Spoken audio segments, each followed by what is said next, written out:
선생님, 긴곡선 사각턱과 기밑 사각턱 수술은 다른 거죠? 그럼 선생님 말씀은 귀밑각만 절제했을 때 살처짐이 없다는 말씀이신데 긴곡선 사각턱 수술도 처짐이 없나요? 이렇게 질문 주셨는데 사각턱이 이렇게 있잖아요. 그런데 우리가 여기만 띡 자르는 건 처짐이 없어요. 왜?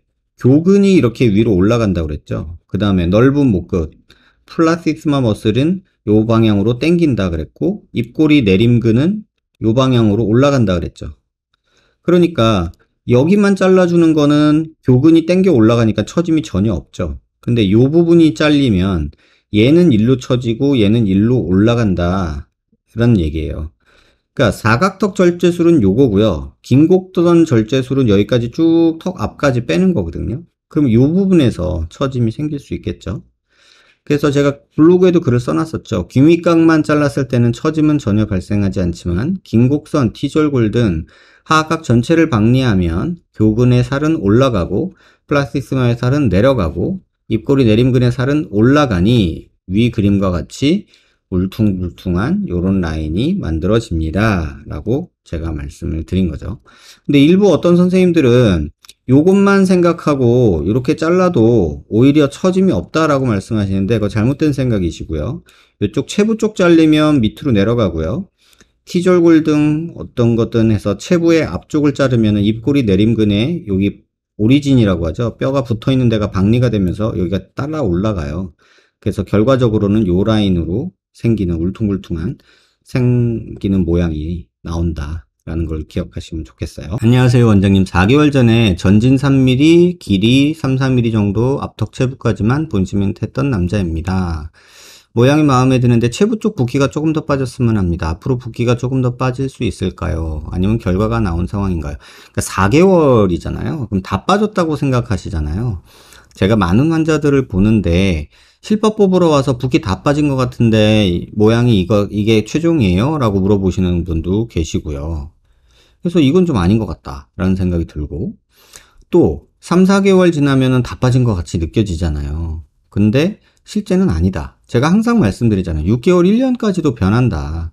그래서 붓기나 이런 것들 다 빠지고 자리 잡는 거 보려면 저는 6개월이면 되겠지라고 처음에 생각했던 적도 있어요. 근데 실제 환자들 지켜보니까 1년은 봐야지 최종 결과를 보겠더라고요.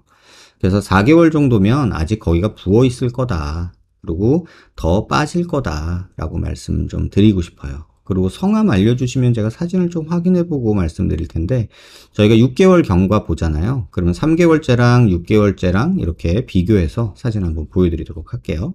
안녕하세요 원장님. 치과에서 과계교합 딥바이트 진단과 함께 골격성 3급 부정교합을 진단받았습니다. 크레스3 마로크루전이라고 하는데요.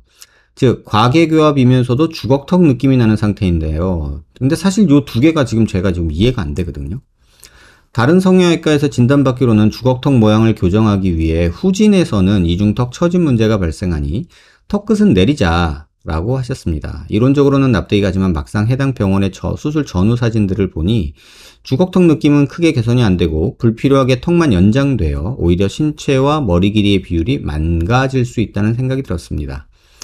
해당 병원의 진단이 맞는 것일까요? 저는 골격성 과괴교합에 의한 주걱턱 느낌만 개선하고 싶고 다른 모양이 불만인 건 아닙니다. 처짐이나 이중턱이 없다면 개인적으로는 후퇴나 축소가 맞는 것 같아서요.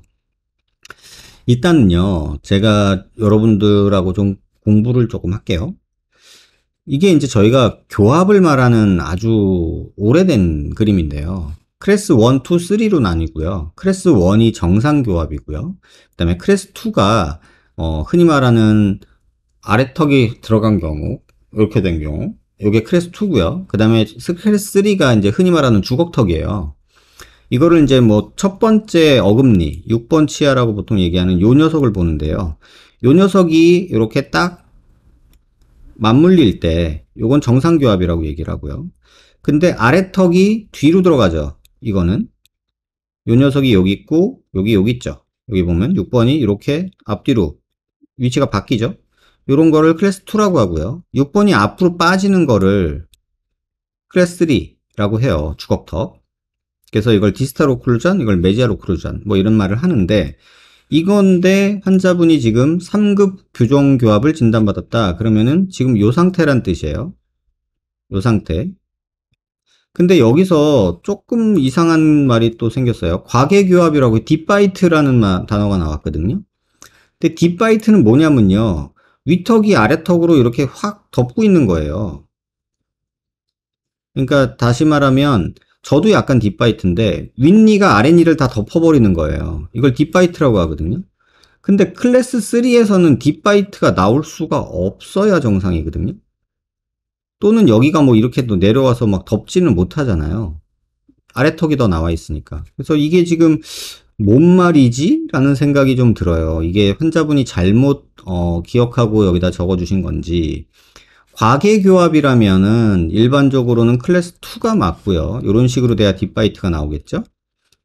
근데 또 주걱턱 얘기를 하시니까 이게 조금 뭔가 잘못된 얘기가 있지 않나 라는 생각이 일단은 들고요.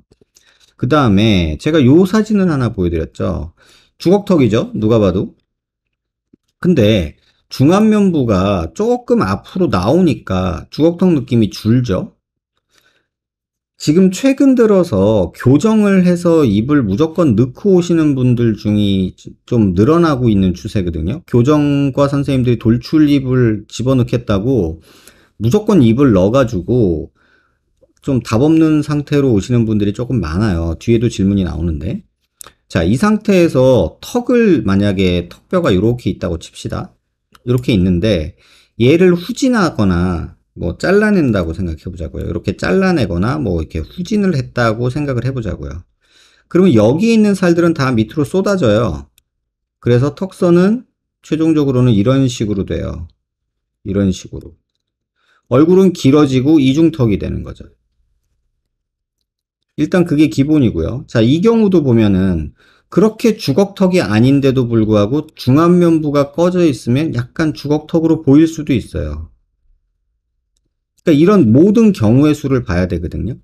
근데 질문 주신 내용을 보면은 보통의 주걱턱이 후진을 하게 되면 여기 있는 살들이 아까 밑으로 쏟아지면서 턱선이 이렇게 바뀐다고 얘기했잖아요, 제가. 이런 식으로. 이게 후진을 하거나 뼈를 줄이거나 하면 생기거든요. 이걸 막으려고 보존적으로 어떻게든 하는 방법은 길이를 이 방향으로 늘리는 거예요. 그러면은 여기서 턱선이 조금은 이런 식으로 되니까 돌출된 주걱턱 느낌은 좀 줄어드는데 말씀하시는 것처럼 이렇게 돼서 약간 얼굴이 길어지는 느낌이 드는 거죠.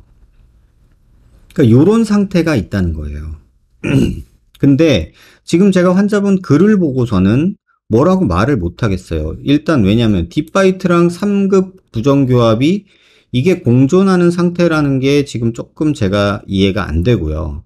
그런데 과계교합이면서 주걱턱이다라고 하니까 조금 어렵고요. 무슨 소리지? 라는 생각이 들고 그 다음에 이렇게 연장을 하자고 하는 게 일반적이에요. 왜냐면 뒤로 하면 이중턱 생기니까. 근데 연장을 하면 남는 살을 조금 그러니까 앞으로 나온 거를 밑으로 내리는 느낌으로 길이를 갸름하게 만들어 가는 거거든요. 그러면 이게 갸름해서 좋다, 주걱턱 없어지고 얼굴 갸름해졌다라고 만족하는 분도 있겠지만 지금 환자분처럼 얼굴이 길어졌다고 불만족하는 분들도 생겨요.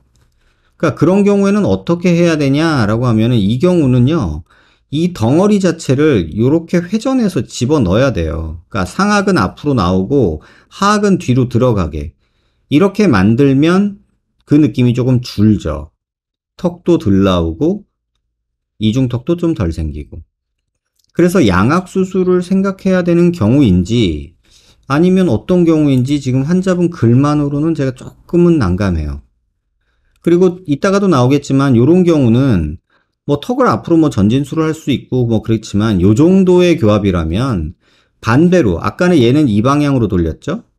얘는 역회전을 시켜요, 이렇게. 그래서 얘는 앞으로 빼고 얘는 집어넣는 요런 양악 수술이 있고요. 얘 경우는 상악을 앞으로 빼고 하악을 집어넣는 이런 클럭와이즈 로테이션, 안티클로와이즈 로테이션이라고 하거든요. 그래서 시계 방향으로 돌리는 거, 반시계 방향으로 돌리는 거. 그래서 이런 식으로 양악을 통해서 교정을 하는 방법이 일반적이다라고 말씀드리는 게 맞을 것 같아요. 그래서 어떻게 생긴 상태이길래 이렇게 진단을 받았는지 모르겠는데 한번 병원 내원에서 CT 찍어보고 만나서 얘기를 했으면 좋겠다 이런 생각이 조금 듭니다. 안녕하세요. 얼굴 분석 보다가 궁금해져서 질문 드려요. 흔히 예쁘다고 하는 얼굴의 가로세로 비율이 얼마인가요? 광대 수술을 하고 싶은데 그럼 얼굴이 길어 보일 것 같기도 하고 가로세로 비율이 어느 정도여야 예쁜지 궁금합니다. 정답 없고요. 뭐 비율은 다 다르고요, 사람마다. 근데 우리가 예쁘다고 하는 얼굴의 비율은 황금비라고 하는 거는 저는 좀 뭐랄까 믿지 않습니다. 왜냐면 지금 개성시대가 돼가지고요. 제니 보세요. 제니 얼굴 짧잖아요. 블랙핑크 제니. 하지만 예쁘다고 난리잖아요. 비율 엉망이거든요. 그쵸? 그런 사람이 예쁘다고 우리가 말한다고 그게 좋은 비율이다라고 말할 수는 없거든요. 그러니까 이건 완전 케바케인 것 같아요. 그래서 저는 그게 뭐 정확하게 가로세로 비율이 얼마가 이쁘다 이런 얘기들도 있는데 저는 무시합니다. 솔직히. 눈, 코, 입의 배치, 뭐, 여러분들 댓글에 가끔 그런 거 얘기해 놓으신 분 계신데, 눈, 코, 입이 주차가 잘 돼야 된다. 뭐, 주차장 비율이나 사이즈가 중요한 게 아니다. 눈, 코, 입이 주차가 제대로 돼야 된다. 뭐, 이런 말 댓글로 써주신 분도 계시는데, 저도 그런 느낌이 더 강하고요. 지금은 개성이 중요한 시대가 돼가지고, 어떤 이런 절대적인 수치 비율에 대한 절대적인 그런 것보다, 어떤 개개인이 가진 개성이나 매력 포인트들이 더 중요하지 않나 이런 생각이 들고요. 그 다음에 광대 수술하면 얼굴이 길어 보일까봐 걱정하시는 분들 있잖아요.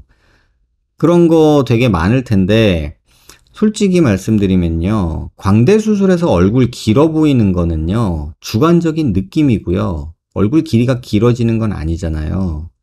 그러니까 광대 수술을 통해서 얼굴이 길어진다는 걱정은 안 하셨으면 좋겠어요.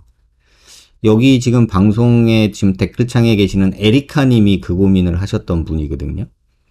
제가 그랬거든요. 그렇게까지 광대가 뭐 없어져서 이게 확 줄어져서 길어 보일 정도예요 라고 제가 말씀을 드리거든요.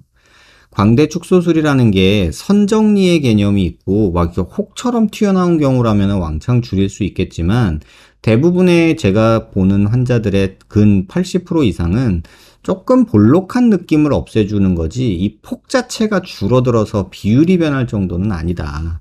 그래서 내 광대가 볼록하게 튀어나온 게 아니라면 그런 생각은 안 하셔도 된다. 이렇게 말씀을 드릴게요. 원장님 혹시 재건해서 볼처짐이 더 나빠지진 않을까요? 재건해서 볼처짐이 나빠지지는 않아요. 수술은 하면 할수록 마이너스예요. 자, 다시 수술하면 박리해야 되죠? 그럼 박리하면은 볼처짐에는 안 좋죠? 마이너스 요인이에요. 그죠? 근데 재건 수술은요, 다시 박리를 하기도 하지만 볼륨을 주잖아요. 볼륨을 주잖아요. 그럼 볼륨을 준다는 거는 처짐에는 플러스 요인이란 말이에요. 그러면 볼륨이 늘어나서 플러스 되는 요인과 박리를 또 해서 생기는 마이너스 요인이 더해졌을 때 더하기 빼기 하면은 어떻게 되느냐가 중요한 거잖아요. 그랬을 때 처짐이 나빠지지는 않는다라는 게 제 결론이에요. 왜냐면 볼륨이 들어가서 플러스 되는 요인이 더 많기 때문에. 그렇다고 리프팅이 된다라고 생각하진 마세요. 들어가는 볼륨에 따라서도 다르겠지만 리프팅이 될 정도는 아니다라고 생각하시면 될 것 같아요. 라방을 못 봐서 제 방을 보내요. 안면 거상 시 지읍은 동시에 진행 가능하지만 이식이나 필러 주입, 레이저 등 거상 수술 1년 후에 추가 시술이나 수술하는 것을 권장하는 선생님들도 계시더라고요.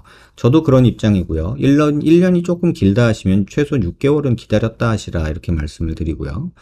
물론 다른 선생님들은 이식도 같이 병행해도 무방하다고 말씀하시는 분들도 있으시던데 그렇다면 가장 적절한 시기는 언제쯤인 건지 궁금해요. 이거 정답 없고요. 제 개개인의 의사 선생님들마다 경험이고 뭐 철학이 있으시겠지만 저는 개인적으로 거상하면서 지방을 넣거나 필러 넣는 거는 반대하는 입장이고요. 굳이 한다면은 6개월이나 1년 정도 지나서 그 다음에 볼륨을 좀 채워주는 게 좋지 않겠나 이런 생각이 들어요. 지방 이식이나. 근데 있는 지방을 조금 옮겨준다거나 하는 거는 수술하면서 충분히 할 수 있다 이렇게 생각을 하고 있습니다. 원장님 전에 방독면에 대해서 질문 드렸던 사람입니다. 이분이 방독면을 지금 하루 8시간 정도 2달 했더니 코가 뭐 무너지고 뼈가 가라앉았대요. 근데 뼈가 가라앉지는 않았을 거고요. 방독면 자국 때문에 살이 조금 눌렸을 수는 있어요. 근데 뼈는 그렇게 변하지 않았을 거다라고 생각이 들고, 방독면 안 쓰고 좀 냅두면 제자리로 돌아올 거다라는 생각이 들어요. 이런 생각을 너무 하시는 것 자체가 조금은 예민하신 거 아닌가라는 생각이 들고, 방독면 때문에 코가 무너졌으면 뭐 방독면 회사가 잘못한 거죠. 그런 일은 생기지 않는 게 일반적이고, 환자분이 이렇게 글로만 써놓으시면 진짜 변했나? 이런 생각을 저는 하게 되거든요. 그래서 사실은 직접 보지 않고서 그럴 수 있냐라고 물어보면 저는 없다고 말할 것 같아요. 그래서 환자분이 정말 특이한 케이스인지 아니면 특별한 정말 아주 못돼 먹은 방독면을 했는지 모르겠지만 저는 그렇게 동의하지는 않습니다. 그래서 혹시라도 자료가 있다면 한번 얼굴 보고 병원 내원하셔서 한번 보고 싶다라는 생각은 들기는 합니다. 근데 일반적으로 방독면이나 마스크 때문에 뭐 코가 무너졌다 이런 생각은 안 들고요. 특히나 그 영화 탑건 보면은 비행기 타시는 분들이 쓰는 마스크는 거의 방독면 수준이잖아요. 그리고 꽉 밀착이 되는 그런 마스크를 쓰거든요. 왜냐면 고도가 너무 올라가면은 공기도 산소도 줘야 되니까 그런 것들을 쓰는데, 그분들 뭐 업이 그건데 뭐 비행기 한두 번 탄 것도 아니고 몇천 시간씩 타시잖아요. 그러면 코가 다 없어졌어야 되는데 그런 일 없잖아요. 참고하시기 바라고요. 안녕하세요. 지방이식 수술에 대한 질문이 있어요. 볼 필러 맞고 필러가 남아있는 상태에서 볼 지방이식 받을 수 있을까요? 아니면 필러를 제거해야 될까요? 받을 수는 있어요. 근데 이게 절대적인 답이 될 수는 없는 게, 필러가 왕창 있다 그러면 거기다가 지방을 넣는 거는 지방 죽으라고 넣는 것밖에 안 되거든요. 그래서 필러를 내가 뭐 어느 정도 맞았는지를 모르겠어서, 보통 그렇게 많지는 않으니까, 일반적으로는 뭐 필러 맞아봐야 2, 3cc잖아요. 그 정도는 지방 이식하는데 상관은 없다. 다만 있어서 또 좋을 건 없다. 이렇게 말씀드리는 게 맞을 것 같아요. 다만 지방 이식을 한다고 해서 이전에 맞았던 필러를 녹이고 할 필요까지는 없지 않을까, 이런 생각을 개인적으로 합니다. 원장님 안녕하세요. 저희 엄마 리프팅 관련해서 열심히 보고 있는데 거상을 하면 좋겠지만 절개하는 자체나 비용 등 덜컥 큰 수술하기 어려워서 걱정되고, 실리프팅 먼저 해보고 만족스러우면 거상 해볼까 고려 중이거든요. 근데 원장님 말씀하신 것처럼 실리프팅 후 거상 시 안에 흉살이나 기존 실들이 방해될까봐 걱정이 좀 되는데, 흔히 코 수술 필러 넣은 코는 필러 다 긁어내고 수술해야 돼서 아무것도 안 한 코보다 이런 수술이 문제가 된다, 뭐 이렇게 얘기를 하셨는데, 엄마라고 하셨잖아요.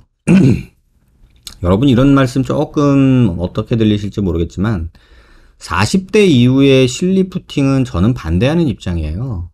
실리프팅은 30대를 위한 수술이라는 생각이 저는 들어요. 그리고 20대한테는 웬만하면 실리프팅을 권하지 않고요.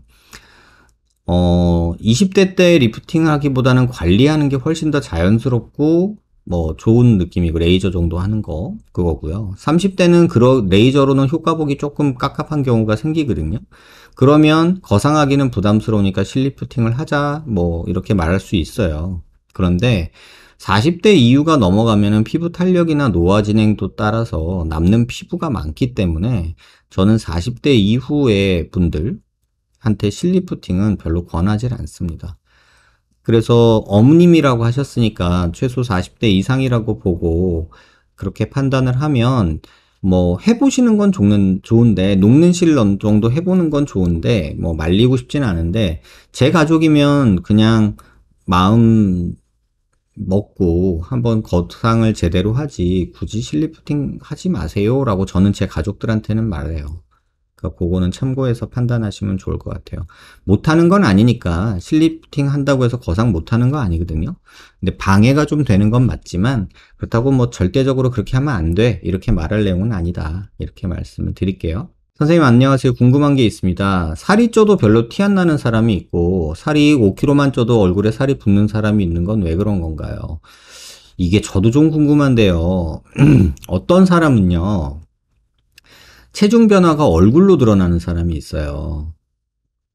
제 주변에도 분명히 있거든요. 근데 어떤 사람은 살이 빠져도 얼굴에 티가 안 나요. 어떤 사람은 살이 빠지면 얼굴만 빠지고요. 예를 들면 이렇게 말할게요. 제가 살이 빠지면 저는 얼굴이 먼저 확 변해요. 얼굴 살이 확 빠져서 퀭해져요. 근데 살이 찌면 얼굴은 안 찌고 배만 쪄요. 이게 이제 노화 관련도 있거든요. 근데 저희 누님 얘기를 하면은 저희 누님은 살이 찌면 얼굴이 안 쪄요. 그러니까 얼굴이 살찔 정도면 몸이 완전히 망가질 정도로 쪄야 되고요. 살이 빠지면 얼굴 먼저 빠져요. 이게 노화거든요. 참 슬픈 얘기인데 나이가 들면은 살이 찌는 데는 쉽게 찌고요. 빠지는 순서는 달라요. 예를 들면 이렇게 말해 볼게요. 젊었을 때 제가 20대 때 살을 빼려고 배가 좀 나오는 것 같아서 허리 바지가 좀 쫑기는 것 같아서 한 일주일 만에 8kg 뺀 적이 있거든요. 20대 초반에. 그때 별거 한 거 없어요. 그냥 안 먹고요. 그러면 배가 쑥 빠져요. 그게 20대였거든요. 고3 때 하도 먹고 책상에만 앉아 있으니까 점심 먹고서 책상에서 공부하려고 이렇게 숙이는데 갑자기 횡격막이 훅 올라오면서 숨이 확 막히는 거예요. 살이 찐 것 같아서. 그래가지고 안 되겠다 싶어가지고 살을 엄청 일주일 동안 거의 안 먹었거든요. 우유만 먹었어요. 그때 한 6kg 빠졌어요, 그때. 배가 쏙 들어가더라고요. 근데 지금 만약에 그러잖아요. 배는 전혀 안 들어가고요. 얼굴 살만 쪽 빠져요. 이게 노화예요. 그러니까 젊었을 때는 살이 찌는 게 이렇게 딱 뭐 전체적으로 빠졌다 쪘다 하는데 나이가 들면 들수록 배나 살이 지방이 축적되는 데는 안 빠지고요. 먼저 찌고 늦게 빠지고 얼굴 같은 데는 먼저 빠지고 늦게 쪄요. 그러니까 지금 말한 그런 뭐 권혁수, 김래원, 조세호 나이대가 다 비슷하지만 이런 유전적인 영향도 있겠지만 노화 영향도 있겠다 이런 생각이에요. 그래서 뭐 노유민, 뭐 서인국, 박봄 이런 분들 뭐 박봄은 여자분이시죠? 투애니원 그분이죠. 그분도 살이 찌면 얼굴이 막 터지려고 그러잖아요. 그쵸? 근데 뭐 살을 뺀다고 이거 슉 이렇게 되고. 근데 이게 나이도 있는 것 같아요. 서인국 씨는 운동 겁나게 하시는 분이잖아요. 윤균상 씨는 제가 누군지 잘 모르겠고 조세호 씨도 얼굴이 살 엄청 빠졌잖아요. 얼굴이 왜 안 변해요? 조세호 씨가 대표적인 얼굴 많이 변한 연예인인데 이중턱 다 없어지잖아요. 볼이 막 이렇게 터질 듯이 있었는데 이렇게 작아지잖아요. 조세호 씨도 엄청 많이 바뀌었죠. 그래서 이건 주관적으로 느끼는 것도 있지만 일반적으로는 노화에 따라서 살이 찌는 데는 빨리 먼저 찌고 빠지는 거 늦게 빠지고 이런 부위마다 다르다. 이렇게 이해하시면 될 것 같아요. 원장님, 광대 수술 후 며칠 지나지 않아서 축두근 쪽을 힘들게 가해서 마사지하면 광대가 다시 커질 위험성이 있나요? 거의 없을 것 같은데요. 이런 거 걱정하면서 하진 마시고요. 걱정되면 안 하면 되잖아요. 근데 왜 걱정되는 걸 하면서 걱정을 만드시죠? 축두근 쪽을 왜 꽉 누르려고 하시죠? 두통 때문에? 아니면 뭐 이렇게 경락 마사지? 글쎄요. 걱정되면 하지 마세요. 저는 그렇게 말씀드리고 싶고 다만 뭐 굳이 답을 드리자면 상관없을 것 같거든요. 답변 되셨기를 바래요. 이런 경우엔 턱 삐뚤어진 거는 양악 수술만이 답인가요? 윤곽으로는 교정이 힘들까요? 네. 이 정도 삐뚤어지면은 양악 무조건 하셔야 되고요. 윤곽으로는 전혀 답이 없고요. 전혀 답이 없는 건 아니라 문제 해결이 안 돼요. 오히려 뼈만 없어지지 싶어요. 그래서 제가 예전에 어떤 인터뷰 기사에 이런 말을 썼어요. 윤곽수술 비대칭과 양악수술 비대칭의 차이가 뭐냐? 이렇게 질문을 주셨어요. 인터뷰하는데.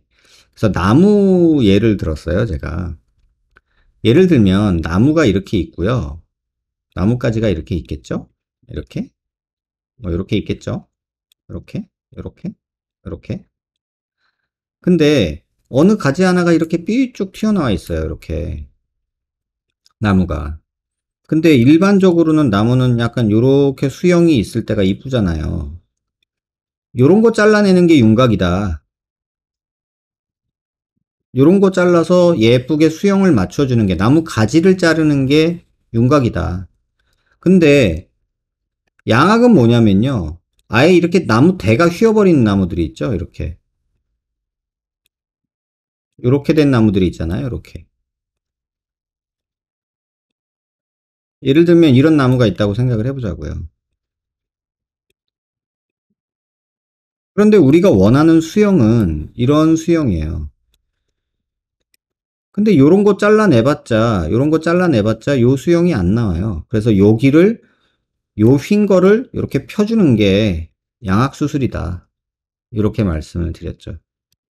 그래서 요런 방향으로 생각을 하셔야 되고, 하지만 그런 경우에도 이렇게 잔가지만 쳐서 겉으로 볼 때 얼핏 덜 보이게 할 수는 있지 않아요? 뭐 이런 얘기들이 나오는 게 윤곽수술이죠. 개념적으로는 그렇게 이해하시면 될 것 같아요. 안녕하세요, 선생님. 제가 전날 울고 아침에 일어나면 왼쪽 눈이 겹지고, 이것 때문에 최근에 자연 쌍꺼풀이 좀 더 낮아지기도 했거든요. 제가 피부 노화가 올 만큼 나이를 먹진 않았거든요. 이럴 경우 돌출안으로 봐도 되는 걸까요?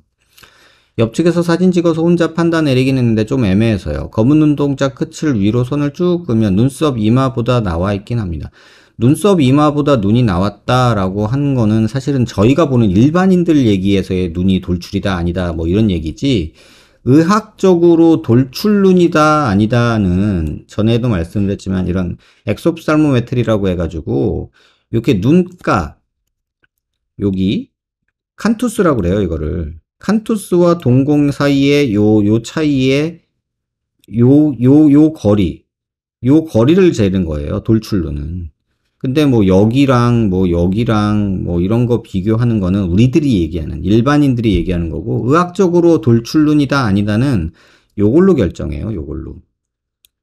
요 칸투스 레벨과 이 눈동자 제일 튀어나온 데의 거리, 이 거리를 갖고.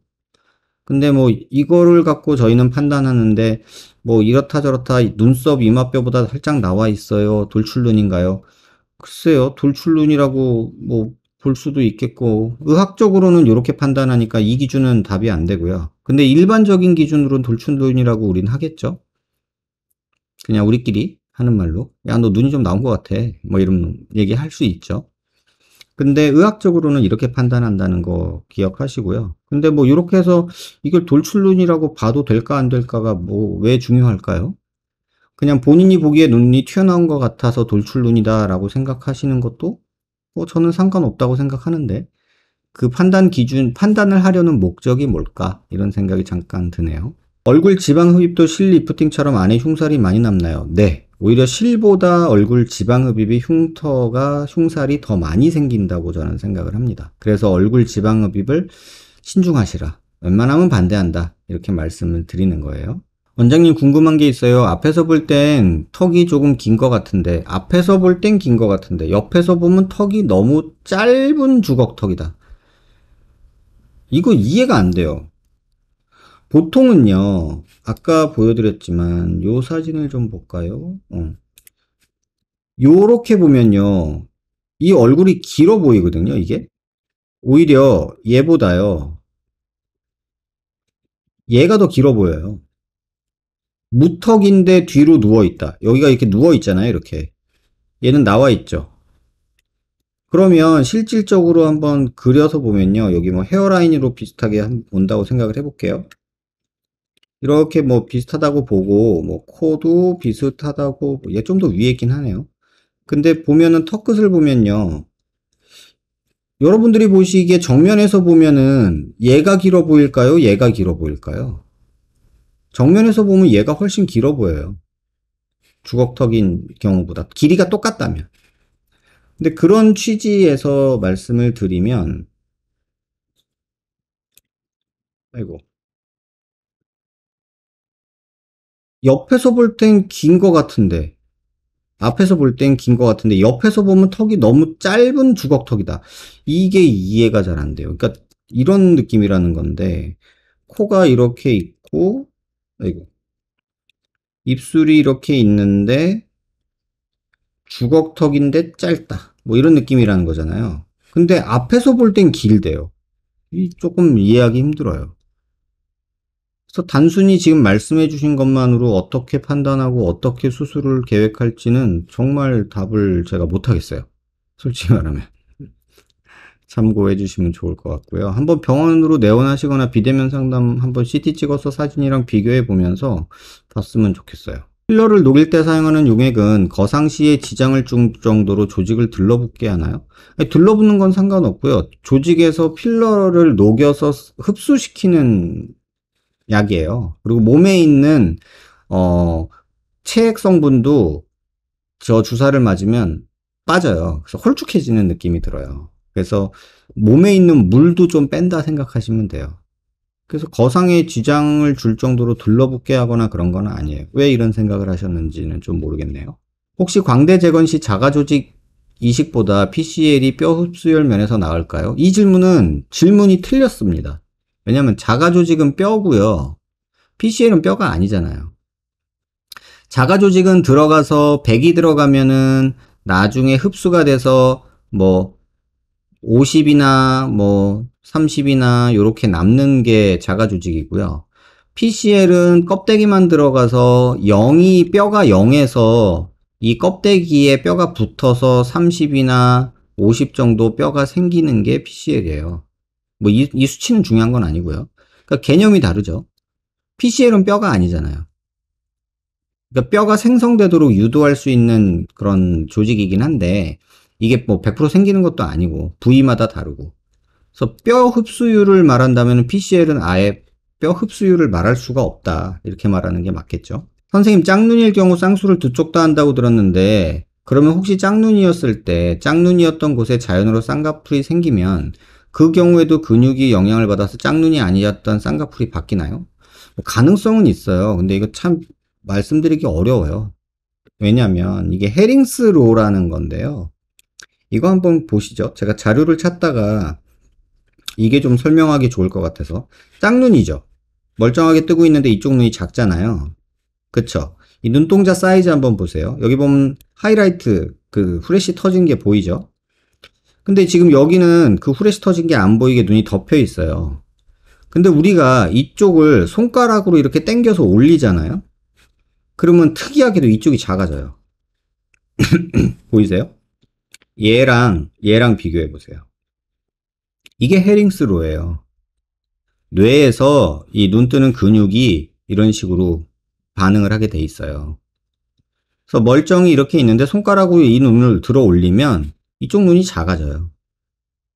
그래서 우리가 짝눈이라서 쌍꺼풀 수술을 한다 그러면 웬만하면 양쪽 다 해라 라고 하는 이유가 뭐 여기가 마음에 드니까 요거에 맞춰주세요 하고 여기만 살짝 했는데 오히려 얘가 작아지고 얘는 커지고 막 이런 경우도 생겨요. 그러니까 매몰로는 살짝 해볼 수는 있겠죠. 그러니까 이쪽 눈이 커지면 이쪽 눈은 작아져요. 그래서 안검하수 수술이 수술하는 의사도 환자도 정말 짜증나는 수술이기는 해요. 이걸 정말 수술하면서 맞춰놔도요. 수술 후에 또 바뀌어요. 그래서 이게 참 어려운 면이 있어요. 이걸 헤링스로라고 해요. 헤링스로. 그래서 조금 뭐 명확하게 답변 드리기는 어렵지만 이런 영향이 있어서 뭐 짝눈이 아니었던 쌍꺼풀이 바뀔 수도 있다. 이렇게 보시면 될 것 같아요. 세 번째 사진처럼 턱이 도드라져 나와 있어요. 발치 교정 후에 입이 너무 들어가 버려서 턱이 주걱턱 같은데. 그러니까 이게 문제거든요. 이렇게 나와 보이는 원인이 진짜 턱이 나온 건지 아니면 발치 교정을 해서 입을 다 이렇게 넣어버려서 이렇게 된 건지가 중요해요. 근데 최근에 보면은 중안면부가 꺼져 있고 입이 나와 있는 분들이 이렇게 있단 말이에요. 이런 식으로 예를 들면. 근데 입을 넣어버려요. 그럼 턱이 나와 보일 거 아니에요. 자, 이 상태에 이렇게 중안면부가 꺼져 있는 환자였어요. 근데 여기서 입이 나와 보이는 느낌이 있다는 거예요. 물론 턱은 지금 이렇게 아니라 뭐 이런 정도 있다고 생각을 해봅시다. 그럼 이 환자가 불만이 입이 나왔어요. 그럼 입을 넣어요. 그럼 입이 이렇게 들어갔다 칩시다. 예를 들면 이렇게. 그럼 어떤 일이 생기냐는 거죠. 턱이 나와 보여요. 왜? 전반적으로 봤을 때는 이런 식으로 되기 때문에. 그나마 이렇게 있을 때는 좀 턱이 안 보였는데. 그러니까 요런 관계를 여러분들이 좀 생각을 했었어야 되는데 최근 들어 보면 이상하게 발치 교정하고 입은 합죽이 돼 있고 턱은 나와 있고 중안면부는 꺼져 있고 이런 분들이 많이 와요. 이 참 난감하거든요. 그렇다고 양악해서 빼자고 하기도 뭐하고 그렇다고 턱을 다시 넣자니 이제 그러면 여기 턱하고 목하고 거의 붙죠. 그러니까 참 난감한 경우가 많아요. 그래서 여러분 발치 교정에서 입을 넣는다는 걸 생각할 때 내 중안면부가 함몰됐는지 내 턱은 어느 정도 나왔는지 요 관계를 좀 생각하셨으면 좋겠어요. 그러니까 그냥 쉽게 얘기하면 요 부분과 요 부분과 요 부분과 요 부분 3등분을 하셔가지고요. 3등분을 해서 얘가 꺼져 있으면 얘가 꺼져 있고 위가 꺼져 있고 얘는 나와 있고 턱은 정상이다면 입을 넣으면 어떻게 되겠어요? 전반적으로는 여기가 꺼져 있으니까 입까지 들어가면 턱이 오히려 나와 보이는 상태가 될 수 있다는 얘기예요. 이러면 정말 그 다음 수술하기가 참 어려워져요. 그래서 꼭 발치 교정 전에는 중안면부, 내 턱 이런 것들을 한번 확인하고 수술을 진행하시라 이렇게 좀 당부드릴게요. 근육은 수술 이후에 보형물에 붙는 건가요? 제가 항상 요거 여러 번 말씀드렸는데 보형물에는 붙지 않고요. 보형물을 싸고 있는 피막에 근육이 붙게 돼요. 뼈 위에 본을 붙이는 거면 근육을 일단 박리해야 하나요? 당연하죠. 그건 당연한 얘기고. 요거 질문 주시는 분들이 의외로 되게 많네요. 정말 궁금한 게 있는데요. 광대 수술이 자르고 난 단면끼리 붙는 건가요? 아니면 옆면을 붙이는 거예요? 이게 무슨 말인지 제가 모르겠는데 그냥 쉽게 그냥 그려볼게요. 뼈가 이렇게 있어요. 이렇게 뼈가 있는데 예를 들면 여기를 잘랐어요. 이렇게 잘라냈어요. 이렇게. 그러면은 뼈가 어떻게 될까? 이렇게 있겠죠. 이렇게 두덩이가 생기겠죠.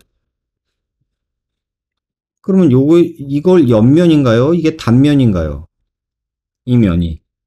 이 면은 단면이기도 하고 옆면이기도 하잖아요. 같은 얘기 아닌가 싶어서 물어보는 거예요. 요렇게 붙일 수도 있고 또 때로는 요렇게 붙이기도 하죠. 요런 식으로 엇갈려서 붙이기도 하죠. 그래서 붙는 면 자체가 여기가 될 수도 있죠. 이건 뭐 상관없어요. 근데 요렇게 붙일 때가 뼈가 더 잘 붙는 건 맞아요. 근데 뭐 이렇게 붙이나 저렇게 붙이나 방법은 여러 가지다 이렇게 보시면 되고요. 원장님 혹시 켈로이드 피부는 지방 흡입 후 흉터가 심할까요? 당연히 심하죠. 뭐 구멍낸데 흉터도 굉장히 클 수 있고요. 근데 켈로이드라는 거를 여러분들이 조금 비유성 반응하고 헷갈리시는 분들이 많은 것 같아요.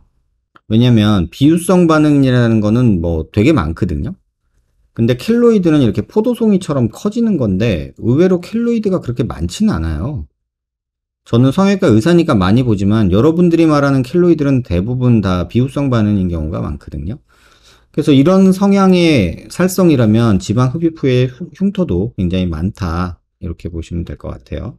선생님, 제가 부정교합 무턱이라서 양악을 해야 되는데 그 중에서 양악 역회전술 아까 말씀드렸죠? 있더군요. 주걱턱인 사람이 양악 회전술을 하면 얼굴도 짧아지고 외모가 더 좋아지는 게 보이는데 무턱인 사람이 양악 역회전을 하거나 양악을 할 때 얼굴이 길어지고 외모도 별로 좋아지지 않는 건가요? 아니요, 반대입니다. 양악 회전을 하면은 얼굴이 길어지는 게 일반적이고요. 그래서 턱끝을 수술하죠. 요거 갖고 얘기를 하는 게 낫겠네요.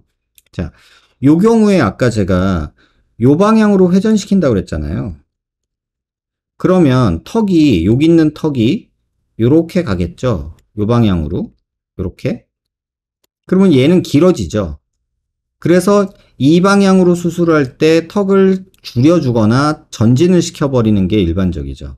반대로 얘는 역회전이잖아요. 그러면 이 턱은 짧아져요. 오히려. 이 턱은. 대신에 이 옆이 비겠죠. 그래서 그 부분 참고를 하시면 되지 않을까. 이런 생각이 들고요. 그래서 역회전이냐 뭐냐 뭐 이것도 이제 일반적인 얘기를 하면 지금 제가 말씀드린 대고 무턱인 사람도 양악해서 외모도 좋아지고 얼굴도 짧아지면 좋겠네요. 무턱인 사람이 양악을 하면 외모가 좋아지는 것보다도 여기가 없어져서 뾰족해져요.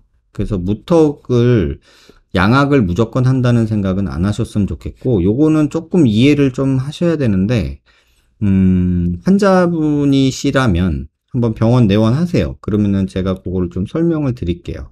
그래서 그 부분을 그냥 일반적인 얘기로 혼자 상상하지 마시고요. 환자분 얘기를 같이 했으면 조금 더 이해가 되지 않을까 이런 생각이 드네요. 이중턱 지방 흡입은 수술 방법이 입안절개 아니고요. 요 턱 밑에 빵꾸내서 합니다.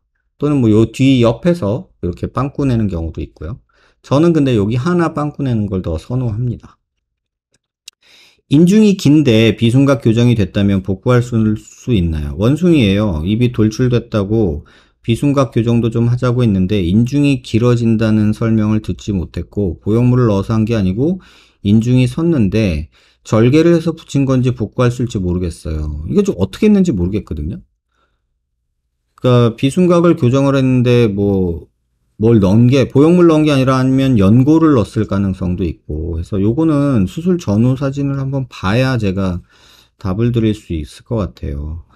절개를 해서 붙인 건지 복구할 수 있는지 모르겠다고 하셨는데 지금 상태랑 수술 전 상태를 제가 몰라서 이건 뭐라고 딱 말씀드리기 어렵겠네요. 선생님 코랑 노블캣이랑 노블캡 아니고요. 노블캣 안면거상, 이마거상 한 번에 같이 할 수 있을까요? 상담은 가겠지만 같이 할 수는 있어요. 근데 환자분이 조금 버거우실 수 있죠. 힘드실 거예요. 수술하는 의사도 좀 힘들고. 그래서 저는 개인적으로는 같이 할 수는 있다고 생각해요. 하루 종일 할 것 같은데요. 안면거상 하는데 3, 4시간, 이마 1시간 정도, 코 2시간, 노블캣 1시간. 그러면 중간중간에 준비하는 시간이 또 걸리니까 최소 7시간, 8시간 수술이 될 것 같은데요. 굉장히 오래 걸리는 수술이 되겠죠. 참고하시기 바라고요. 선생님, 앞광대가 코 쪽으로 갈수록 안쪽으로 함몰돼서 중안면부가 함몰된 경우에 앞쪽에 필러를 맞는 것만으로 개선돼요. 한번 시험삼아 맞아보셔도 돼요. 이거는 저는 환자분들한테 그렇게 권하거든요. 지방이든 필러든 맞아보세요. 느낌 한번 보세요. 궁금하시면 이렇게 말씀을 드려요. 충분히 도움될 수 있다고 생각해요. 염증이 지속될 동안 항생제를 먹어야 되나요? 이건 기본이죠. 염증이 계속되는데 항생제를 치료를 하는 거는 기본입니다. 기본 중에 기본. 쉽게 말하면 저분의 경우 보형물의 위치는 물론이고 기존 넙대대한 삼각형 보형물이 모양 또한 저렇게 그려놓으신 모양처럼 조각을 해서 제작해서 넣어주는 곳에서 수술하는 게 맞는 거겠죠. 그렇죠. 이런 식으로 넣어주면 좋은데 실질적으로 입안을 뚫고 나올 수도 있고 치아 위에다가 실리콘을 넣는 거는 사실 개인적으로는 조금 위험할 수 있어서 또 고정도 힘들어요. 치아 뿌리 있는 곳이기 때문에. 그래서 실리콘 보형물을 개인적으로는 이렇게 귀족 수술하는 거는 조금은 신중할 필요가 있다라고 생각하는 입장입니다. 선생님, 제가 입술 점막 확대 수술 받은 지 5개월째입니다. 전기 자국 주듯이 찌릿찌릿한 증상이 계속 있는데요. 언제까지 계속 갈까요? 혹시 부작용이 아닌지 너무 무섭고 걱정됩니다. 부작용이죠. 전기 오듯이 찌릿찌릿한 게 정상은 아니고 최소한 5개월이 지속됐다면은 이거는 부작용이라고 생각을 할 수는 있는데 어쨌든 감각신경 이상이거든요. 근데 입술 점막 확대 수술을 어떻게 받으셨는지 모르겠어요. 그냥 잘라서 플랩 수술이라는 걸 하신 건지 아니면 뭔가를 이식을 하셨는지 모르겠는데 수술 중에 입술로 가는 신경이 조금 자극을 받은 게 아닌가라는 생각이 드는데 이거는 수술해 주신 선생님한테 한번 상의를 해보시는 게 맞을 것 같아요.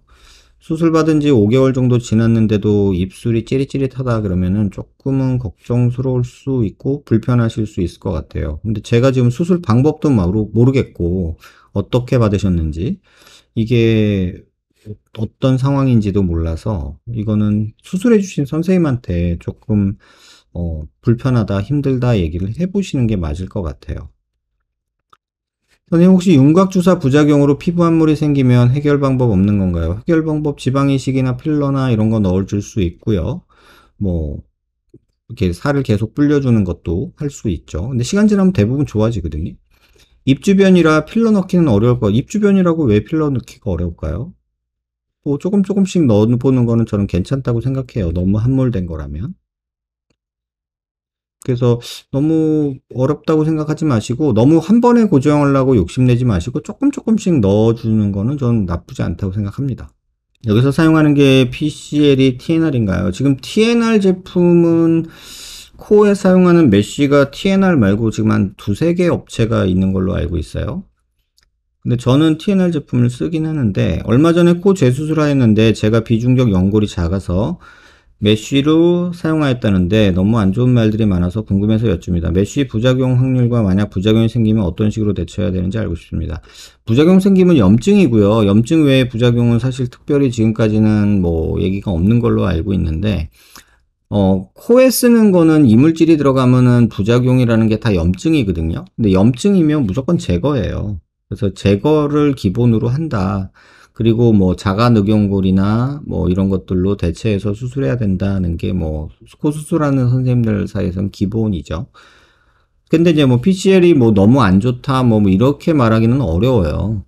왜냐면 자가늑연골로 수술해서 염증 나는 경우 많거든요. 결국은 확률 싸움인데 PCL 메쉬를 쓰면은 무조건 염증 난다 이렇게 말할 수 없고요. 그 염증이 나는 빈도가 너무 많다면은 문제가 되겠지만 염증 난 것만 갖고 문제가 많다라고 말하는 건 어렵죠. 자가늑연골 써서 염증 난 사람도 많고요.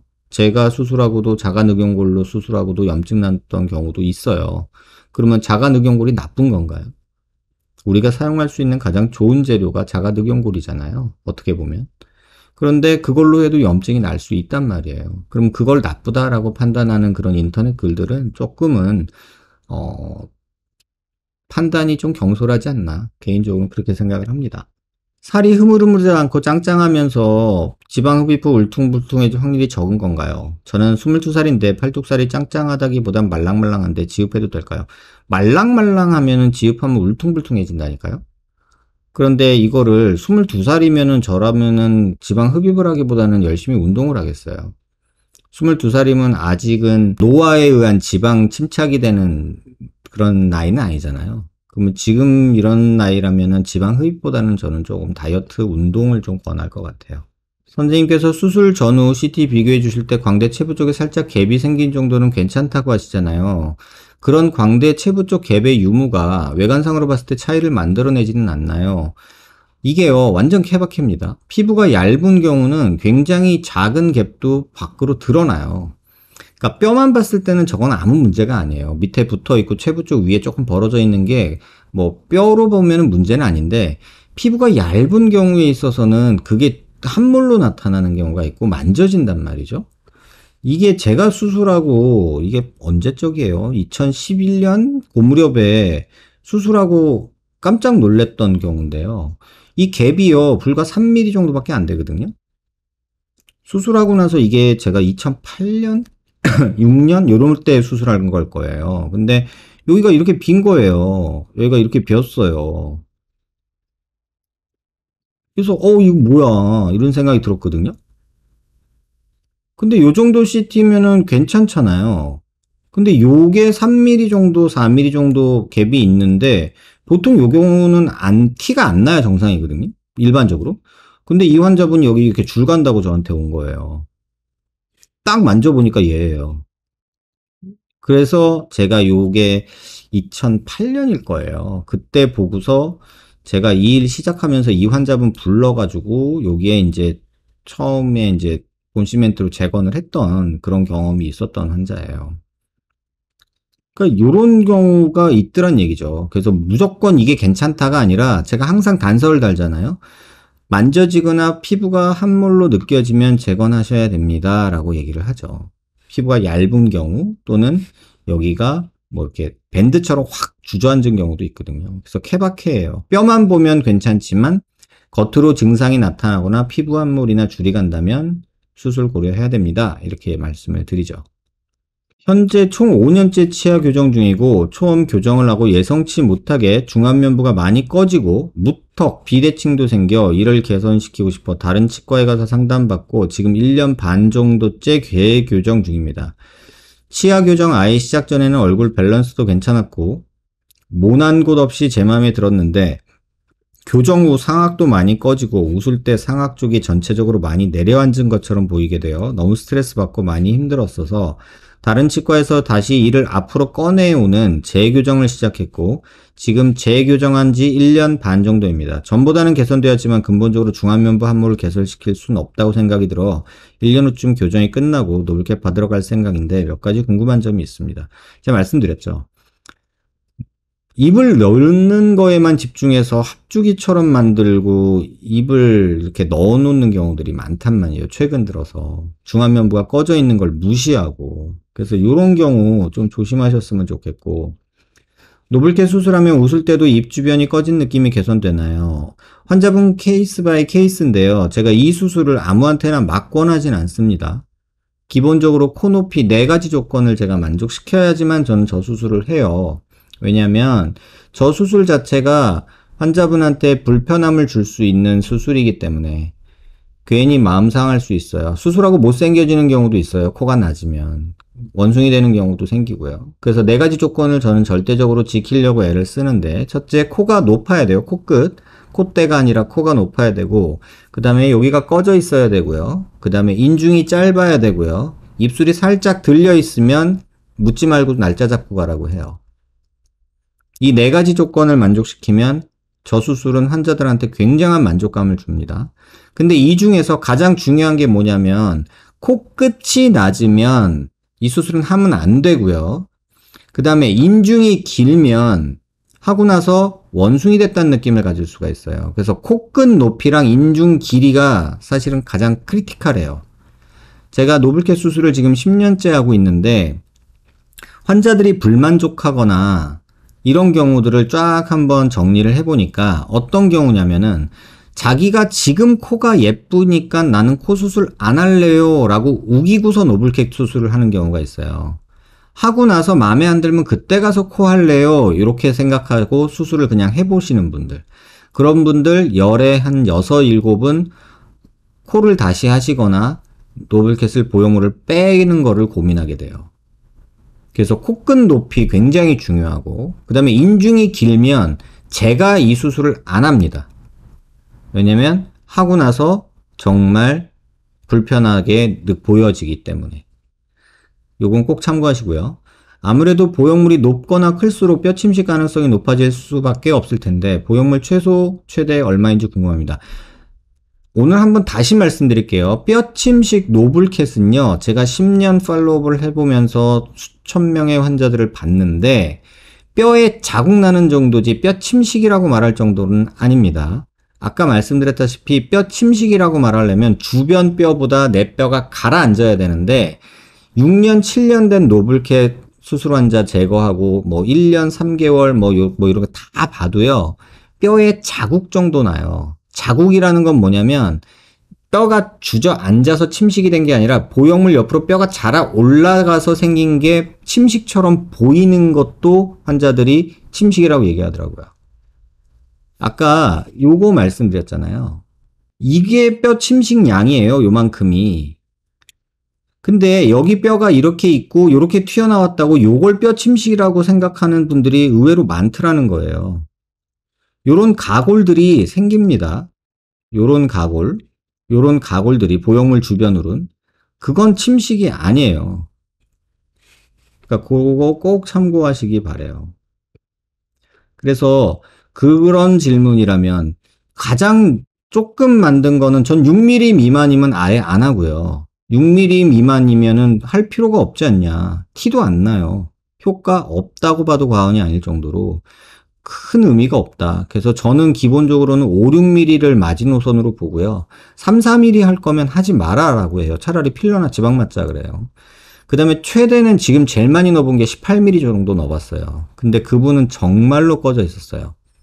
왜냐면 제가 수술하기 전에 이미 매드포어로 1cm가량을 넣어놓으신 분이에요. 근데도 훅 꺼져 보였어요. 그래서 매드포어 제거하고 수술했는데 그때 최대로 많이 넣은 건 18mm까지 넣어봤어요.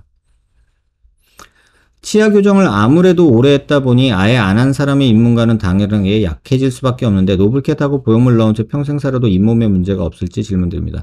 여러분들이 이 질문 많이 하시는데, 노블캣 보형물은 잇몸이 아니라 입술 점막으로 넣는 거지 잇몸을 찍고 들어가는 게 아닙니다.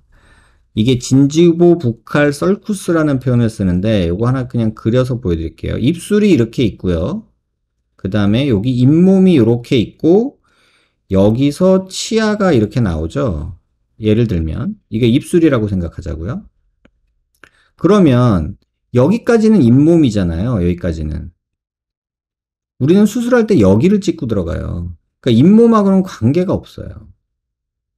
그래서 요렇게 오목하게 패인 데를 영어로 하면은 여기가 진지바거든요. 잇몸을 진지바라고 그래요. 영어로. 그 다음에 여기는 부칼 무코자라고 그래요. 그래서 여기는 진지보 부칼 술쿠스, 오목이란 뜻이에요. 그래서 진지보 부칼 술쿠스라는 단어를 쓰거든요. 그래서 여기를 째고 들어가는 거예요. 그래서 잇몸하고는 전혀 상관없다. 요거 꼭 기억하시기 바래요. 걱정도 많고 교정 후 얼굴 변화 때문에 너무 힘드신 거 충분히 이해합니다. 최근 들어서 이런 환자분들을 많이 보게 되는데 그 이유가 뭘까라고 생각하면 수술은 싫은데 입 나온 건 싫고 교정을 하시는 분들이 최근 들어서 입 나온 거를 교정으로 해결할 수 있다. 발치 교정 등등등을 하면서 이걸 광고를 엄청 해대고 있어요. 그러다 보니 중안면부 꺼진 문제가 있는 분들이 발치 교정을 하고 입을 넣어놓은 상황이 되니까 지금 이런 문제가 자꾸 생기는 것 같아요. 아마 조만간에는 문제가 점점 늘어날 거라고 보는데, 왜냐면 교정 선생님들이 요새 돌출입에 엄청 적극적으로 이제 교정을 도입하고 계시거든요. 근데 그 영역이 있고, 이렇게 해야 되는 영역이 있고, 이렇게 해야 되는 영역이 있는데, 이렇게 중첩된 영역이 있단 말이에요. 예를 들면, 턱끝 전진술을 해도 되고, 보형물을 넣어도 돼. 이런 경우가 있잖아요. 실제로. 턱 한 나 5mm만 나왔으면 좋겠어. 그러면 전진술을 해도 되고, 보형물 넣어도 되잖아요. 이런 경우. 근데 혹자가 전진술이 만능이다라고 얘기를 한다 그러면 한 10mm, 12mm 전진해야 된다 하는 것도 전진을 해서 무리수를 두게 되잖아요. 그럼 부작용이 따라오는 거예요. 교정도 마찬가지예요. 내가 교정을 해서 돌출입을 없애줄게 라고 말한단 말이에요. 근데 돌출입의 원인이 중안면부가 꺼져서 입이 나와 보이는 건지 턱이 무턱여서 입이 나와 보이는 건지에 대한 고민 없이 보여지는 게 입이 나왔기 때문에 너는 발치 교정하면 돼 라고 하면 얼굴이 전반적으로 뒤로 다 후퇴하잖아요. 그러면 진짜 꼴보기 싫어지거든요. 이거 꼭 고민하고 교정을 생각하시고 뭐 발치 교정이든 뭐든 고민하셨으면 좋겠어요. 발치까지 해놓은 상태에서 이거 막 이런 상황으로 환자가 오면은 정말 난감하거든요. 뭐 양악하자고 하기도 뭐하고 진짜 난감해요. 참고하시기 바라고요. 질문 주신 내용에 대해서는 잘 이해하셨길 바라고요. 더 궁금한 거 있으시면 댓글 남겨주세요. 경증의 안화 격리증 수술 방법 중 하나도 내 안화벽을 절골하는 방법, 상자절골술이 아닌, 상자절골술이 뭐냐면 박스 오스테오토미라고 해서 눈을 모아주는 수술이 있어요. 이와 비슷하나요? 아니면 안구의 상단 부분 등 이동 용적을 충분히 확보하기 위해 두 개와 접근법 및 더 많은 절골을 사용하나요? 전체적으로 안화가 좁아서 안구와 뼈의 거리가 가까이 붙어 있을 때 가능한 수술인지도 궁금하네요. 눈을 벌릴 수도 있거든요. 일단은 이런 수술 하나 알려드릴게요.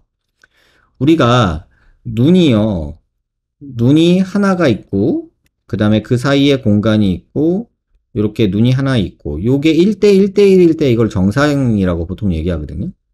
근데 이렇게 앞트임 해주는 데 있잖아요, 여기. 여기가 좁아서 눈이 멀어 보이는 경우가 있어요. 이런 건 텔레칸투스라고 하죠. 이런 경우 앞트임 수술을 우리가 하죠. 근데 이 트임은 필요 없는데 눈 자체가 먼 경우가 있어요. 이거를 하이퍼텔로리즘이라고 하거든요. 그리고 이 하이퍼텔로리즘하고 텔레칸투스랑 같이 있는 경우도 있어요.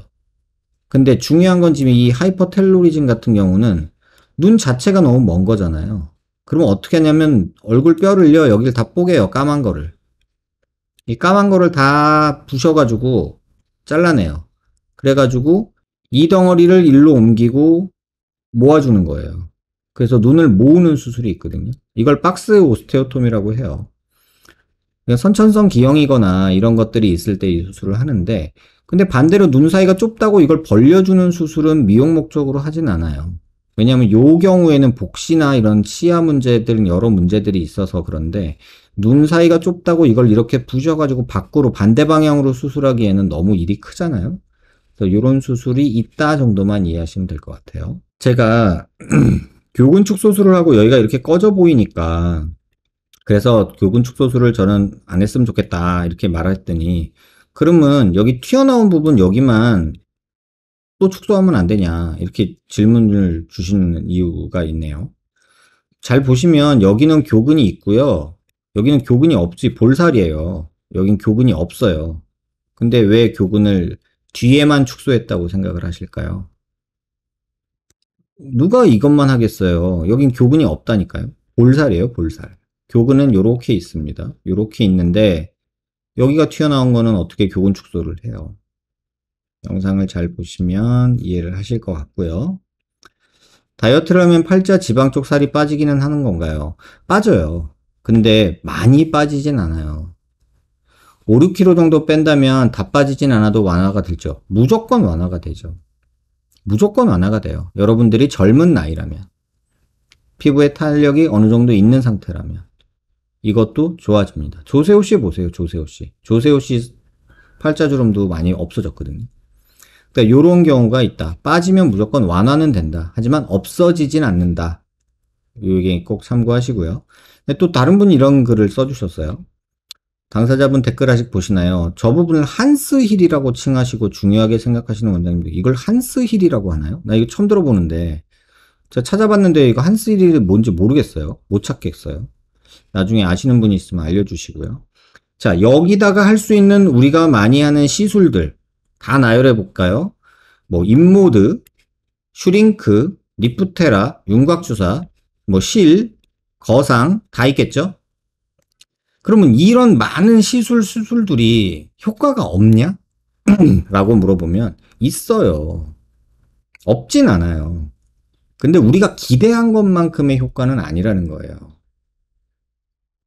그러니까 제가 말씀드리고 싶은 거는 이분은 이걸 다 해서 어느 정도 개선돼서 만족하시는 분이니까 뭐 이렇게 얘기할 수 있지만 이거 다 해서 돈을 얼마를 쓰신 거예요. 우리는 가성비를 따져야 되잖아요. 얼마를 투자하고 얼마의 시간을 써서 어느 정도 좋아졌냐라고 했을 때 좋아졌냐 안 좋아졌냐라는 어떤 관점에서 보면 가성비가 너무 떨어지는 거예요. 예를 들면 이렇게 얘기를 해볼게요. 지방 이식술 아시죠? 우리가 지방 이식을 할 때 생착률을 높이겠다고 한때 PRP를 섞어서 하자 또는 줄기세포 지방 이식 들어보셨을 거예요. 근데 PRP를 뽑아서 하는데 드는 수고와 노력과 재료비가 어느 정도 있단 말이에요. 어느 정도 있어요. 그러면 그 비용이 한 30만 원이라 칩시다. 재료비가. 근데 줄기세포를 뽑아서 해주면 한 150만 원 돈이 들어요. 의사 입장에서 PRP를 섞어서 지방이식을 하니까 5% 10% 정도 생착률이 올라갔다. 줄기세포를 했더니 20% 30% 올라갔다. 생착률이. 의사 입장에서는요. 굉장한 내용이에요. 좋다. 근데 우리가 임상에서 실제 병원에서의 대화를 풀어볼게요. 지방이식 하는데 얼마 받냐는 거죠. 50만원, 100만원 받는다. 이렇게 생각을 해보자고요. 50만원, 100만원을 받아요. 그런데 5% 10% 확률을 높이자고 50만원을 추가로 내고 PRP를 섞어요. 또는 50만원, 100만원짜리 수술을 하는데 줄기세포를 넣겠다고 150만원을 더 추가해서 250만원을 받아서 줄기세포 지방이식을 해요. 이게 맞네 하는 거죠. 그냥 지방이식 한 번 더 하면 되지 않을까? 지방 많은데? 이게 현실하고 부딪히는 부분이에요. 의사들끼리의 대화는 그런 퍼센테이지와 효과, 효능에 대해서 얘기할 수 있지만 실제 필드에서는 5% 좋아지려고 50만원 수술에 50만원을 더 내? 하겠어요? 여러분? 하겠다면야 하는 건데 대부분의 환자들은 그럴 바에 지방 이식 한 번 더 하지? 이렇게 생각하지 않을까요?